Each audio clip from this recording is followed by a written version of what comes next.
Hello, this is Dr. Grande. Today's question is, can I analyze the case of Sharon Kinne?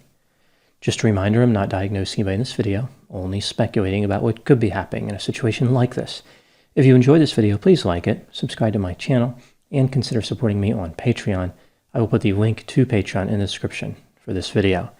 First, I'll look at the background of this case. I'll move to the timeline of the crime, then offer my analysis. Sharon Kinne was born in Independence, Missouri, on November 30, 1939. Her mother was named Doris and her father Eugene. Several years after her birth, the family moved to Washington State, but at the age of 15, Sharon returned to Missouri. When she was 16, she started dating a 22-year-old college student named James Kinne, but then he returned to college in Utah. He was enrolled at Brigham Young University. Sharon wrote a letter to James stating that she was pregnant, which prompted him to return to Missouri. James and Sharon married on October 18, 1956. The couple moved to Provo, Utah, and Sharon joined the Church of Jesus Christ of Latter-day Saints, which I will refer to as LDS.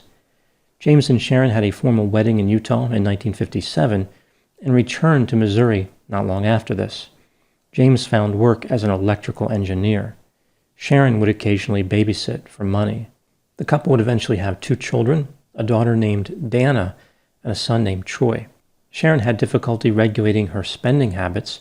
She would frequently go shopping when James was at work. Eventually, she started having extramarital affairs. James was unhappy with the relationship. Not only was Sharon burning through money, but he suspected her of having an affair. He approached his parents on March 18, 1960, and told them that Sharon consented to a divorce as long as he gave her $1,000 a month, the house, and custody of the children. His parents were members of the LDS Church and were opposed to James getting a divorce. Now moving to the timeline of the crime. The next day, March 19, 1960, at around 5:30 p.m., Sharon called the police. They arrived to find James dead from a single gunshot wound to the back of the head. Sharon told them that James was sleeping in the bedroom when she heard a single gunshot. She walked into the room and found Dana, who was 2.5 years old, on the bed next to James holding a high-standard .22 caliber semi-automatic pistol. James was the owner of this gun. Sharon saw blood and notified the police. During their investigation, the police did not test anyone for gunshot residue. They could not find fingerprints on the pistol. Using a similar gun, they tested Dana's ability to pull the trigger. She was able to do it. In addition, family members and neighbors said that James would regularly allow Dana to play with his firearms. So I'm guessing that even if James had survived, he was out of the running for the Safe Parent of the Year award. The death of Sharon's husband was ruled accidental homicide. Sharon collected $29,000 from her husband's life insurance policy. She tried to get the pistol back from the police, but they would not return it to her. I guess that pistol was associated with a lot of special memories for Sharon. On October 18, 1960, Sharon used $3,200 of the insurance money to purchase a Ford Thunderbird from a salesperson named Walter Jones. Walter and Sharon started having an affair. Sharon was interested in marrying Walter, but he was already married to a woman named Patricia. Sharon told Walter that she was pregnant with his child, believing that he would divorce his wife and marry her. Instead, he terminated the affair with Sharon. Sharon was telling the truth about being pregnant with Walter's child. On May 26, Patricia Jones received a phone call from Sharon and met with her in the evening. Patricia never returned home. Walter filed a missing persons report. Sharon would later say that she met with Patricia that evening, but dropped her off near Walter's house. Walter met with Sharon and held a key to her throat in a threatening manner. He demanded to know where Patricia was. Sharon contacted a man named John Boldies, who she had an affair with in the past. She asked John to help her search for Patricia. A few hours later, Sharon and John claimed that they found a woman's body a mile outside of town. John said it was his idea to search that area. The police investigated and determined that the dead woman was Patricia Jones. She had been shot 4 times with a .22 caliber pistol. The police searched extensively for the pistol, but could not find it.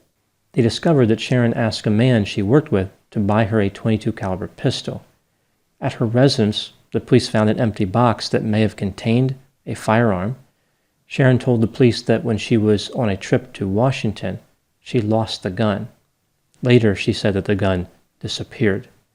Sharon was arrested and charged with murdering Patricia Jones and James Kinne. On July 18, she was released on bail. On July 16, 1961, she gave birth to a daughter named Marla. Sharon was to be tried separately for the 2 murders. The first trial was for the murder of Patricia Jones. The prosecution did not have the gun, and they could not prove that the missing gun was the murder weapon. Sharon was found not guilty. I think she really made a positive impression on the jury. One juror even asked for her autograph. After the verdict, Sharon was returned to jail to await her second murder trial. This trial started in January 1962. A key witness against Sharon was John Boldes. He said that Sharon offered to pay him $1,000 to kill James, but noted that Sharon may have been joking. Sharon was convicted of murder. In April 1962, she was sentenced to life in prison. In March 1963, Sharon's conviction was reversed on appeal. She was released on bond in July. In March 1964, Sharon's second trial for the death of James Kinne started. A few days later, a mistrial was declared because one of the jurors had once retained the prosecutor as an attorney. The third trial started in June of 1964. It ended in a mistrial after the jury failed to reach a unanimous verdict. A fourth trial was scheduled for October 1964, but Sharon did not attend this one. Instead, she fled to Mexico with a lover named Samuel Francis Puglisi.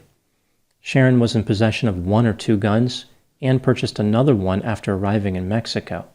Sharon and Samuel checked into a hotel.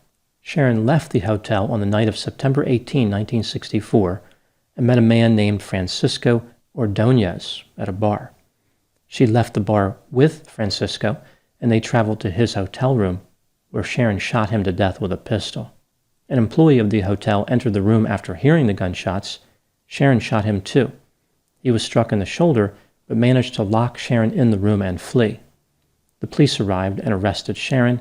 She told them that she only went to Francisco's hotel room to see photographs. Francisco made a sexual advance, and she fired her gun just to scare him, but ended up striking him multiple times in the chest. She explained shooting the hotel employee by saying that she thought he was attacking her as well. In the hotel room that Sharon and Samuel had rented, the police found the weapon that had been used to kill Patricia Jones. Sharon could not be tried for the murder of Patricia again due to double jeopardy. On October 18, 1965, Sharon was convicted of murdering Francisco and sentenced to 10 years in prison. She appealed her sentence, and it was extended to 13 years. On December 7, 1969, prison officials noticed that Sharon was missing at the 5 p.m. roll call. The guards were not too alarmed, but when she missed a second roll call later that evening, they grew concerned. In Mexico, escaping from prison is not a crime, but Sharon still needed to complete her sentence. Therefore, a manhunt was initiated. They really didn't try too hard to find her. They gave up searching on December 18.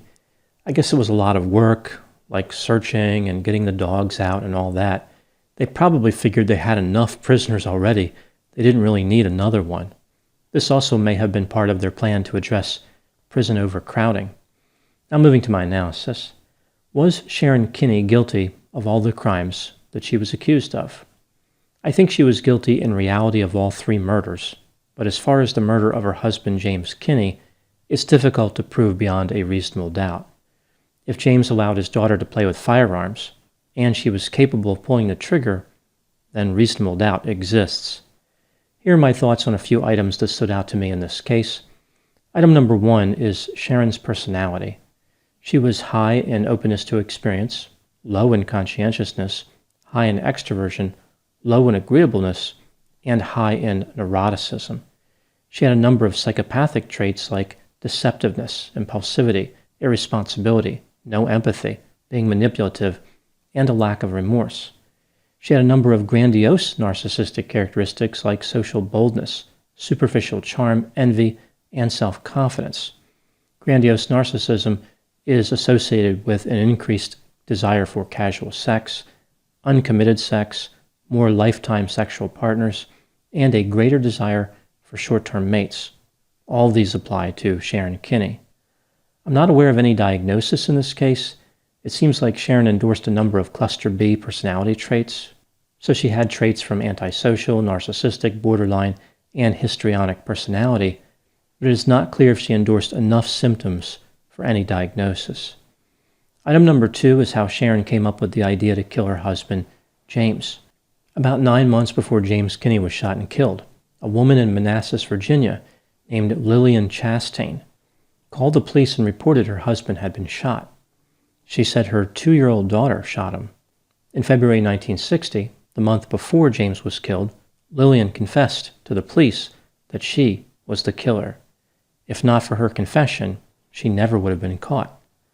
I think that Sharon looked at Lillian's situation and assessed Lillian as being gullible and weak-minded. Sharon probably thought that Lillian came up with the perfect crime, but then foolishly talked to the police. Sharon realized that she could execute the same crime, but not make the same mistake as Lillian.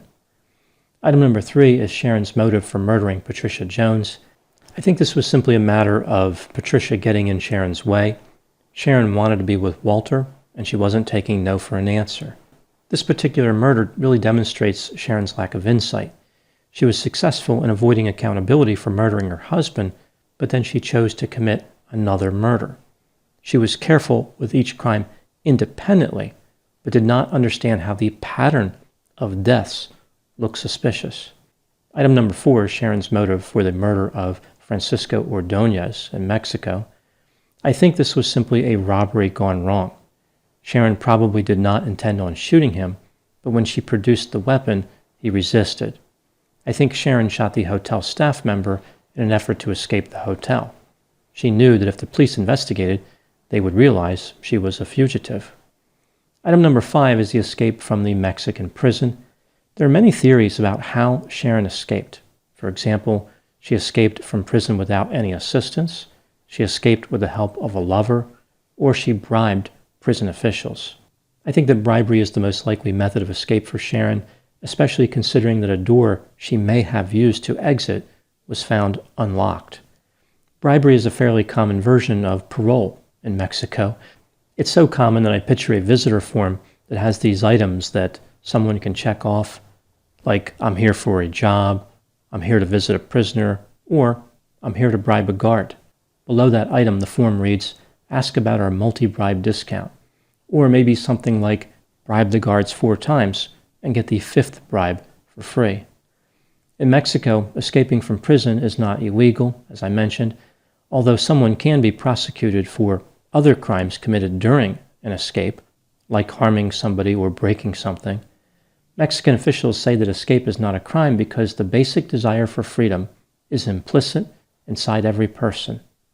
I think it's also not illegal because it's a major source of revenue for prison officials. This brings me to the last item, number 6. What happened to Sharon Kinne? At the time of making this video, if Sharon is still alive, she would be 82. I think it's reasonable to believe that Sharon traveled to Central or South America. She learned to speak Spanish in prison, therefore she could have hidden for years. Sharon's ability to manipulate men may have helped her to get out of prison and helped her to settle down somewhere else, but her tendency toward criminality would not have just vanished. I'm surprised that she wasn't arrested again and brought to justice.